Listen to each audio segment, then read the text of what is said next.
24 August 2026 એટલે કે આવતીકાલનો દિવસ આદિવાસીઓ માટે અને ગુજરાતના રાજકારણ માટે મહત્વનો અને નિર્ણયકર્તા સાબિત થવાનું છે. કારણ કે આવતીકાલે ડેડિયાપાડાના ધારાસભ્ય ચૈતર વસાવાના ભાવિનો નિર્ણય થવાની શક્યતા છે.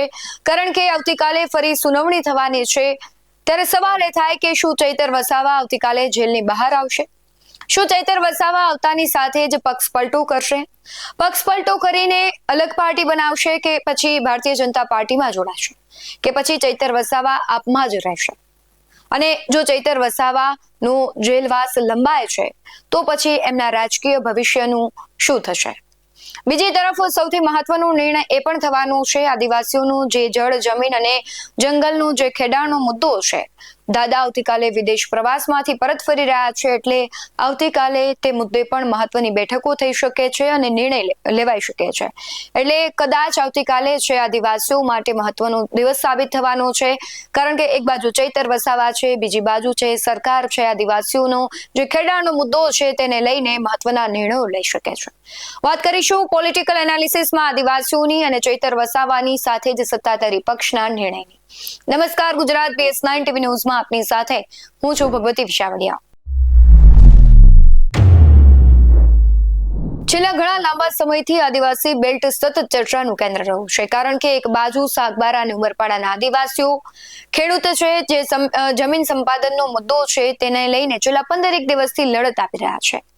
સત્તાધારી પક્ષના સાંસદથી લઈને ધારાસભ્ય ખેડૂતોને આ લડાઈનો હિસ્સો બન્યા છે. સાંસદ મનસુખ વસાવાએ મુખ્યમંત્રી સુધી રજૂઆત કરી છે પણ હજુ સુધી કોઈ ચોક્કસ નિરાકરણ આવ્યું નથી.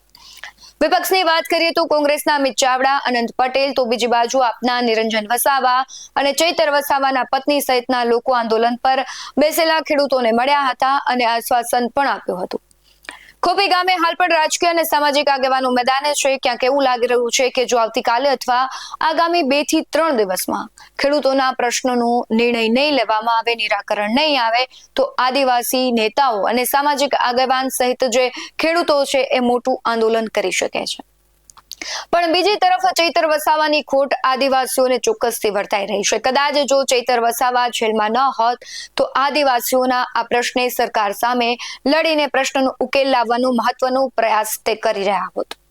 આવતીકાલે ચૈતર વસાવા પર થયેલા વનકર્મીના હુમલાના કેસમાં મહત્વની સુનાવણી થવાની છે.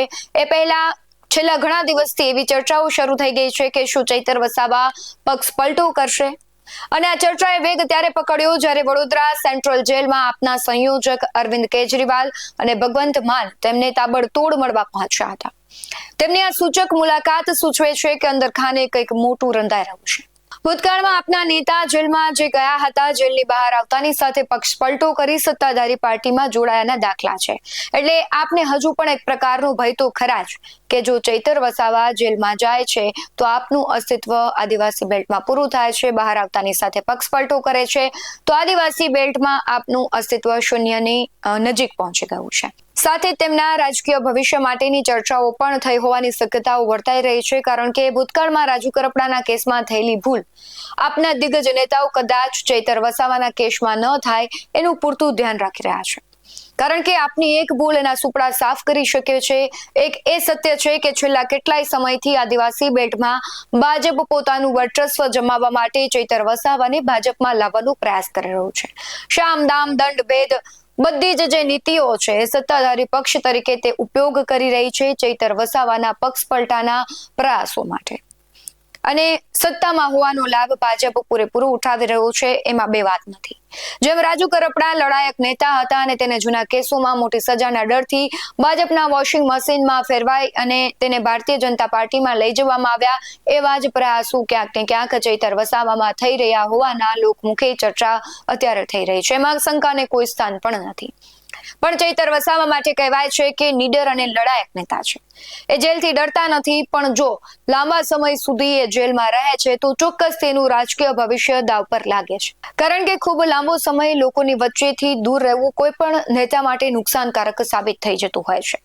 અને એના જેલવાસ દરમિયાન અન્ય પક્ષ કે અન્ય નેતાઓ છે આદિવાસીઓનો હીરો બનવાનો પ્રયાસ કરી રહ્યા છે અને તેને મોકો પણ મળી રહ્યો છે, એ પણ સત્ય છે. ચૈતર વસાવાની ખોટ પૂરવા ભાજપના સાંસદથી લઈને સ્થાનિક નેતાઓ આજે મેદાને છે. જો હજુ ચૈતર વસાવા જેલમાં રહેશે તો તેને નુકસાન તો ખરા જ, પણ ભાજપે તેમનું ધારાસભ્ય પદ રદ ન કર્યું એ પણ મહત્વની ઘટના કહી શકાય. એટલે અહીં એ સાબિત થાય છે કે ભાજપ ચૈતર વસાવાની તાકાત બખૂબી જાણે છે.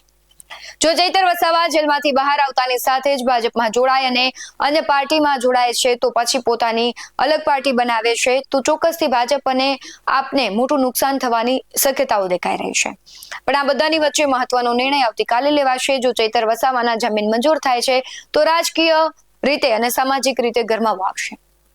એટલે સંભાવના તો ઘણી બધી છે. ચૈતર વસાવાના મામલે આવતીકાલે આવેલો નિર્ણય તેમનું રાજકીય પાર્ટીનું અને તેમનું રાજકીય ભવિષ્ય સાથે આદિવાસીઓનું ભવિષ્ય પણ નક્કી કરશે. તો બીજી તરફ આવતીકાલે આદિવાસીઓના જળજમીન અને જંગલ મુદ્દે નિર્ણય લેવાઈ શકે છે, કારણ કે દાદા વિદેશ પ્રવાસમાંથી આવીને નિર્ણય લેશે એવું મનસુખ વસાવાનું કહેવું હતું. એટલે આવતીકાલનો દિવસ નિર્ણાયક સાબિત થઈ શકે છે. આદિવાસી ખેડૂતોના પ્રશ્ન મુદ્દે ધારાસભ્ય ડોક્ટર દર્શનાબેન દેશમુખ છે, એમણે પણ સૂચક નિવેદન આપ્યું છે અને ક્યાંક છે તેઓ પણ હવે લડી લેવાના મૂડમાં દેખાઈ રહ્યા છે. સરકાર પ્રત્યેનું જે તેમનું નિવેદન છે એ ક્યાંક પોઝિટિવ દેખાઈ રહ્યું છે. શું કહી રહ્યા છે દર્શનાબેન, તેના પર નજર કરીએ. 14 દિવસથી જ્યારે અમારા બેન આ ધરણા પર બેઠા છે અને આ ખેડૂતો માટે એમણે જે અન્નજળનો ત્યાગ કર્યો છે, ત્યારે એમની તબિયતની ચિંતા કરીને, એમના સ્વાસ્થ્યની ચિંતા કરીને સરકાર આ વહેલી તકે નિર્ણય કરે એ ખેડૂતોના હિત માટે પણ ખૂબ જ જરૂરી છે. અને લીલાબેનના સ્વાસ્થ્યને લઈને પણ આ નિર્ણય વહેલી તકે કરવામાં આવે એના માટે હું સરકારશ્રીને ફરીને વિનંતી કરું છું. આ પ્રશ્ન જે છે કે જંગલની જમીન ખેડવાનો જે વાત છે એ આજથી નહીં પરંતુ છેલ્લા 20 વર્ષથી આ ખેડૂતો ખેડતા આવ્યા છે અને એમાંય ક્યારેય કોઈ એવી મુશ્કેલી નથી આવી કે વન વિભાગના અધિકારીઓએ એમને આ ખેતી કરતા રોક્યા હોય. પરંતુ જે છેલ્લા 2 વર્ષથી એમને જે પ્રકારે એમને રોકવામાં આવ્યા છે અને જે પ્રકારે એમના ઉપર જે દબાણ કરવામાં આવી રહ્યું છે એ ખરેખર યોગ્ય નથી. એટલે વન વિભાગના અધિકારીશ્રીઓને પણ મારે કહેવું છે કે જ્યારે આપને જંગલની જમીન ખેડતા ખેડૂતોને અટકાવવા જ હતા તો 20 વર્ષથી ખેડતા હતા ત્યારે અત્યાર સુધી કેમ એમને અટકાવવામાં નહીં આવ્યા? તો આ જે પ્રશ્ન છે એ રીતના એક જ સમાજના લોકોની પ્રત્યે વૈમનસ્ય ઊભું કરવાની જે આ કામ થઈ રહ્યું છે એ ખરેખર ખૂબ જ ખોટું થઈ રહ્યું છે. સમાજના ખેડૂતો આજે જીવન નિર્વાહ માટે જે રીતના આ ખેતી કરી રહ્યા છે, એમના પરિવારના જીવનને ચલાવવા માટે ખેતી કરી રહ્યા છે, તો એમનો હક અને અધિકાર છીનવાઈ ન જાય એના માટે એમને ફરીથી આ ખેતી કરવા દેવામાં આવે અને એનો નિર્ણય વહેલી તકે કરવામાં આવે, જેથી કરીને એમના પરિવારના જીવનને બચાવી શકે અને એમના ઘર પરિવારને પણ ફરીથી હસતું ખેલતું રાખી શકે. એ માટે આ સરકારશ્રી વન અધિકારીઓને વહેલામાં વહેલી તકે કહેવામાં આવે કે આ લોકોને ખેતી કરવા દેવામાં આવે એવી વિનંતી પણ કરું છું. કરવા માટેનો હક આપવામાં આવે. સનદ લેવા માટેના જ્યારે પણ કાગળની પૂર્તતા કરવાની આવશે ત્યારે જે તે ખેડૂતો પોતે પોતાના જે પણ ડોક્યુમેન્ટ છે એ પૂર્તતા કરી દેશે અને એમના દરેકના દાવાઓ પણ પેન્ડિંગ છે.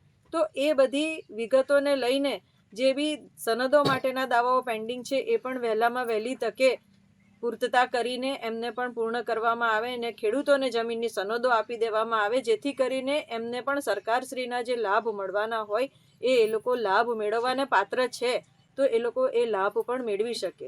અરે સામાન્ય જનજીવન ગુજારતા મારા આ આદિવાસી ભાઈઓ બહેનોની જે પરિસ્થિતિ છે, અત્યારની આ પરિસ્થિતિ, દયનીય પરિસ્થિતિમાં વહેલી તકે નિરાકરણ આવે એ જ જરૂરી છે. ત્યારે હવે સવાલ એ ઉઠે છે કે શું આદિવાસીઓના હક અને અધિકારો છીનવાશે? સરકાર ખેડૂતોના હિતમાં નિર્ણય લઈને 2027ની ચૂંટણી પહેલા માસ્ટર સ્ટ્રોક મારશે? શું ચૈતર વસાવા બહાર આવશે કે પછી જેલવાસ તેમનું લંબાશે?